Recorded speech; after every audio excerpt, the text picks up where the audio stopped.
حسن بصری رحمه الله گفته است: این سخنان زیبا را گوش کنید.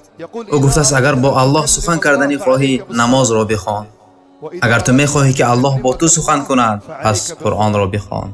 وقتی که شما میگوید الله اکبر و خواندن سوره فاتحه را آغاز میکنید، چه چیزی رخ میدهد؟ آیا بین شما و الله گفتگو آغاز نمیشود؟ برای این چی دلیل است؟ وقتی که بنده میگوید الحمدلله رب العالمین،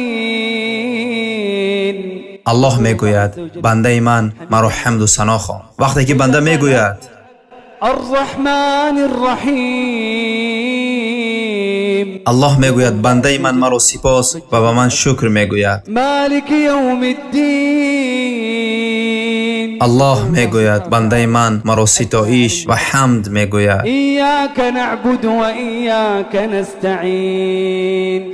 الله سبحانه و تعالی میگوید این بین من و بین بنده های من است. و وقتی که بنده در نماز می ایستد و میگوید اهدنا الصراط المستقیم